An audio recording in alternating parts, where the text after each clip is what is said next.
नाज़रीन, आप सरकार रहमतुल्लाह अलैह की पाक वतन आमद से पहले ये इलाका हिंदू सन्यासियों और जोगियों और जादूगरों से भरा हुआ था। आप रहमतुल्लाह अलैह ने यहाँ आकर दीन इस्लाम की शमा रोशन की और उससे पूरा इलाका मुनव्वर हो गया। मोहतरम नाज़रीन, शहरुल मजालिस में लिखा है कि हजरत बाबा फरीदुद्दीन गंजशकर रहमतुल्लाह अलैह ने जब अजोदन में डेरा लगाया तो उस वक्त शहर में हिंदुओं की अक्सरियत थी और आम तौर पर यहाँ के लोग जोगियों के पैरोकार थे। वो इनसे डरते थे और इनके अलावा किसी तरफ न जाते थे।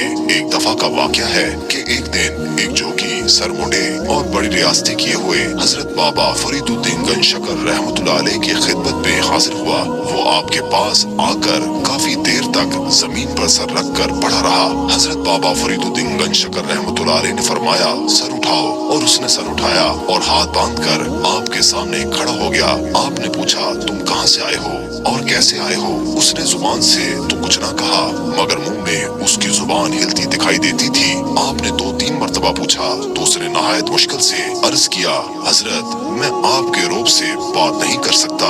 हजरत बाबा फरीदुद्दीन गंजशकर रहमतुल्लाह अलैह ने बताया कि ये जोगी बड़ी बड़ी रियासतें और मुजाहिदे करने के बाद हमारे पास आया है। जब उसने जमीन पर मुंह रखा हुआ था, हमारे दिल में ख्याल आया कि ये जोगी हमेशा हमेशा के लिए जमीन पर मुंह रखे पड़ा रहे। उसने बड़ी कोशिश की कि सर उठा सके, मगर न उठा सका। आखिर उसने दिल ही दिल में तौबा की, और अगर ये तौबा न करता तो कयामत तक यूं ही पड़ा रहता। आपने उस जोगी से पूछा, इस तरीके जोग में तुम किस मुकाम पर पहुँचे हो? उसने बताया कि जब कोई जोगी कमाल को पहुँचता है तो हवा में उड़ना शुरू कर देता है। मैं भी हवा में उड़ सकता हूँ। आपने फरमाया, अच्छा उड़कर दिखाओ, हम भी देखें जोगी कैसे उड़ता है। ये कहना था कि उस जोगी ने उड़ान लगाई और हवा में उड़ने लगा। हजरत बाबा फरीदुद्दीन गंजशकर रहमतुल्लाह अलैह ने अपने असा और लोटे को देखा और इशारा किया। आपका इशारा करना था कि वो दोनों चीजें भी फिजा में बुलंद हो गयी और जोगी के पीछे पीछे थी। जोगी जिधर जिधर जाता वो भी उसके पीछे पीछे जाते। आखिर उन्होंने जोगी को जा चकरा और असा मारता था, उसके सर पर ज़र्ब, ढेलता था लोटा, उसके सर पर पानी। इस तरह ये खेल कई मिनट तक जारी रहा।